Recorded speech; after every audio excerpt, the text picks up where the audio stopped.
amiguinhos. Para iniciar, nós vamos fazer a seguinte pergunta. Você sabe aonde fica o paraíso? Bom, essa resposta nós estamos aqui, aonde é o encontro dos 3 municípios, entre Prudentópolis, Guarapuava e Turbo. Estamos no Salto São Francisco.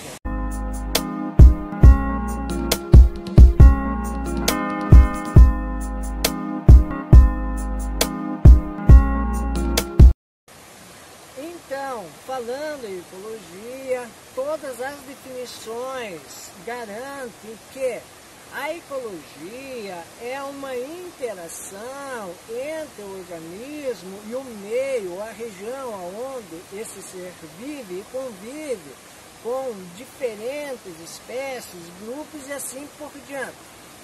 E que leva em conta fatores bióticos e abióticos. O que seriam esses fatores abióticos? Fatores abióticos seriam, por exemplo, pH, salinidade da água, o clima. Estes são fatores abióticos. Enquanto que fatores bióticos, esses sim, são alimentação, a floresta, as espécies existentes produtoras de alimentos para a cadeia alimentar.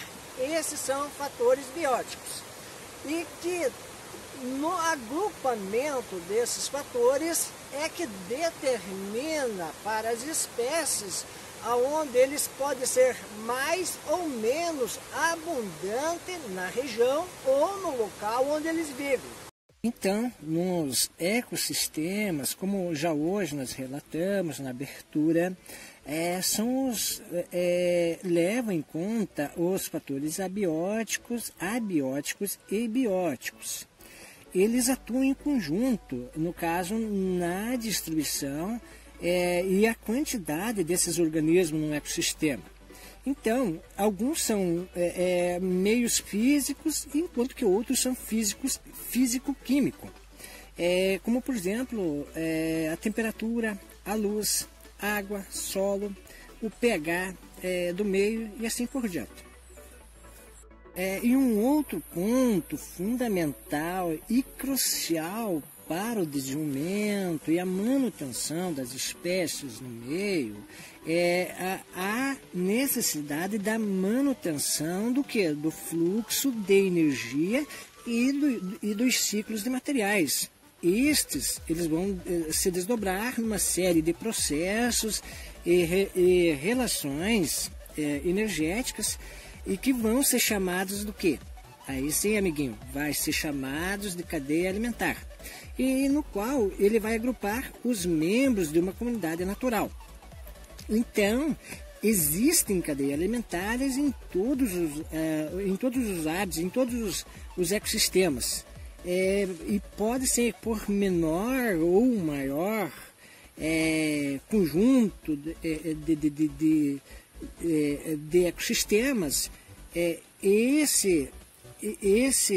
essa cadeia alimentar, ela vai usar o fluxo de energia para a manutenção das espécies que estão em complexa atividade vital.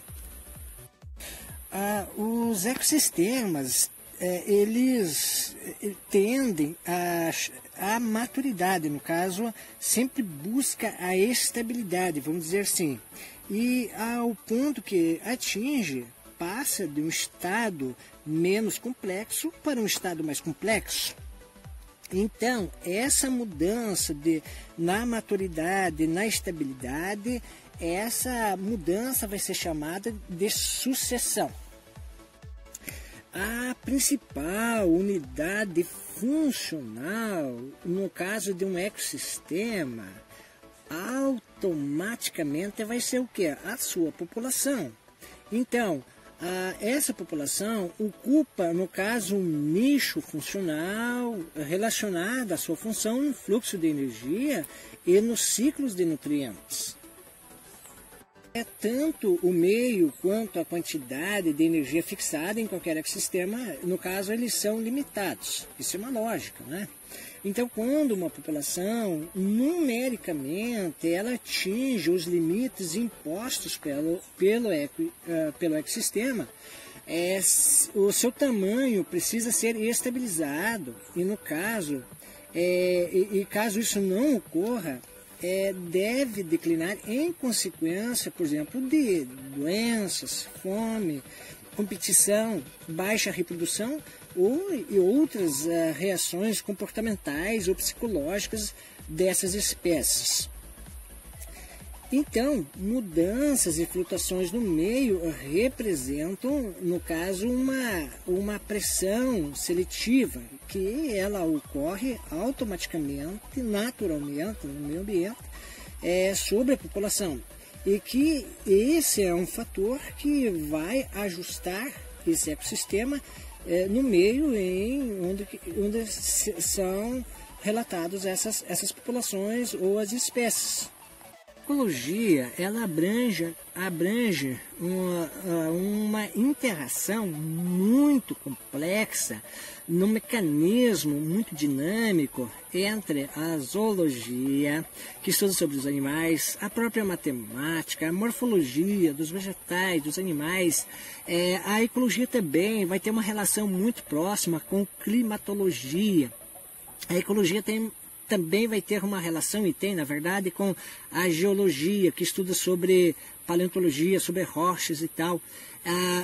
A ecologia também vai ter impacto sobre a economia, sobre a física, também na química, agronomia, paleontologia, na estatística, na geografia estatística, ela vai ter uma característica muito próxima. Na parte botânica, na anatomia, tanto vegetal ou animal, e também na sociologia. Então perceba como que é dinâmico a palavra ecologia. Então, por isso, amiguinho, quando você vai fazer o Enem, vai fazer vestibular ou até concursos públicos, é muito visado a palavra ecologia.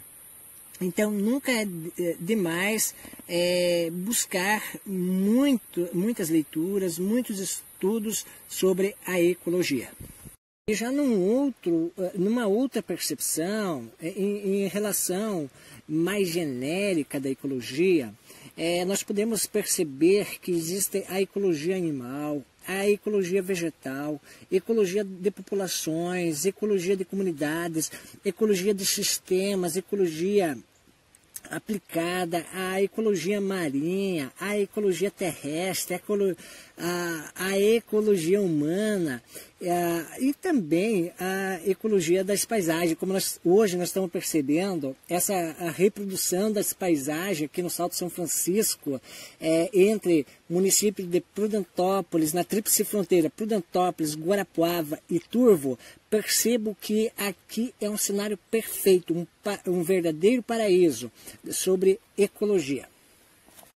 Há alguns conceitos sobre ecologia, por exemplo, fatores abióticos ou fatores edáficos. Por exemplo, na questão de pedologia.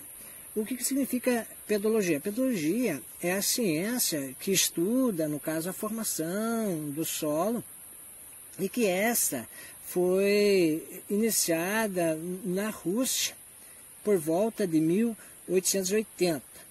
Então, a partir desse momento, se começou a estudar sobre a superfície da Terra, a formação, né? E que foi considerados os meios físicos, biológicos e químicos do solo. Aí, a partir desse momento, começou-se se olhar com uma visão mais técnica, mais com foco biológico, com foco levando em consideração os fatores químicos, físicos e biológicos no solo. Então, começou-se a ter uma estrutura mais direcionada em estudos sobre a formação do solo, no caso. E enquanto que edafologia é o estudo do solo, levando em consideração o ponto de vista dos vegetais superiores. E nessa condição vai considerar as diversas propriedades do solo à medida que eles se relacionam com a produção vegetal. Por quê? Porque o solo ele vai proporcionar, o pH vai proporcionar micro e macronutrientes e de acordo com essa condição é que vai se instalar diferentes tipos de vegetações. Por exemplo, em solos com pH mais alto, vai ter um tipo de vegetação. Com pH mais baixo, vai ter outro tipo de vegetação. E isso leva em conta as adaptações dos vegetais com os fatores abióticos, principalmente pH, clima e outros fatores também levam em conta na formação e na produção vegetal em cima desse solo.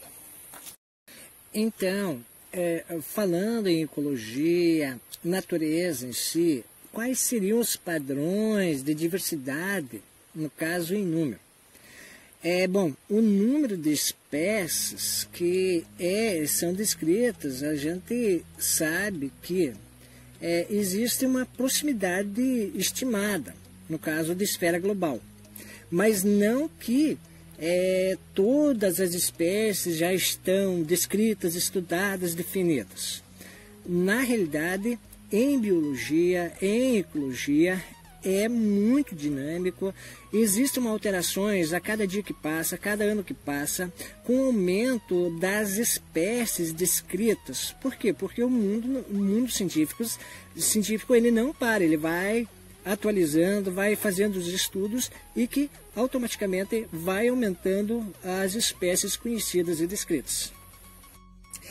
Considerando uma tabela de Cox-Moore de 2009, sobre a distribuição dos grupos taxonômicos e o número de espécies descritas e porcentagem conhecida do grupo, ele fica nas seguintes condições.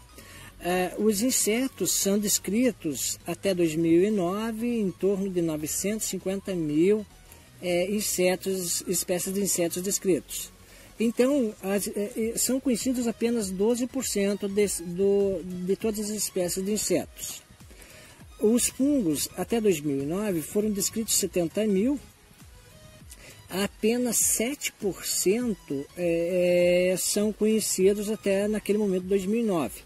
Das espécies do grupo taxonômico dos aracnídeos, número de espécies descritas, 75 mil.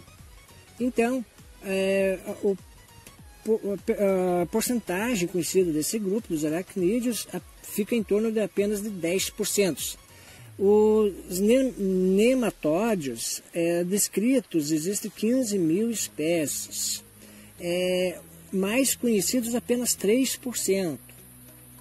Das espécies, por exemplo, das bactérias descritas, 4 mil, apenas 1% são conhecidas dentro de todas as bactérias, dentro das estimativas.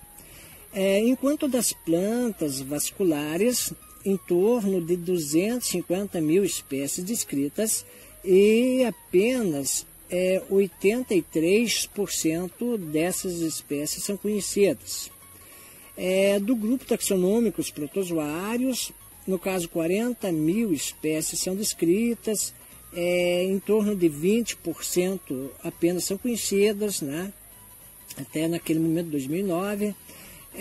Do grupo algas, 40 mil, no caso 20% são conhecidos.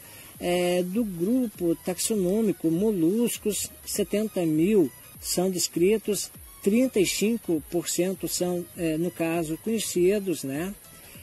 Do grupo crustáceos, em torno de 40 mil são descritos, foram descritos até 2009, no caso, apenas 27% o percentual conhecido no caso desse grupo, e no caso dos vertebrados, que entra a espécie humana e outros, né? Os vertebrados, em torno de 45 mil espécies, né? E são conhecidos 90% desse grupo. Então, em torno de 1.604.000 espécies foram descritas até 2009. Mas como o mundo científico ele é bastante dinâmico, existem alterações, existem atualizações que a cada ano tem aumentado o número de espécies que são descritas, conhecidas, estudadas e esclarecidas para toda a sociedade. As comunidades que são controladas por dominância. O que quer dizer isso? Bom, essas comunidades que são controladas por dominância são aquelas em que algumas espécies elas são competitivamente superiores a outras, de modo que elas se tornam umas espécies que conseguem colonizar um ambiente com muita eficiência e que tem condições de explorar o ambiente mesmo na escassez de recursos. As espécies oportunistas ou pioneiras são características do processo inicial de sucessão e com o tempo pode parecer espécies secundárias, mas estas terão uma baixa capacidade de dispersão. E que na competição as espécies climáticas, estas sim, são competidoras com mais eficiências e que podem eliminar as plantas vizinhas. E esse processo é chamado de exclusão competitiva. Não esqueça essa palavra, exclusão competitiva. Quando uma espécie melhor adaptada, melhor que tem condições melhores de competir no ambiente que vai fazer o processo de exclusão competitiva, fechado com chave de ouro.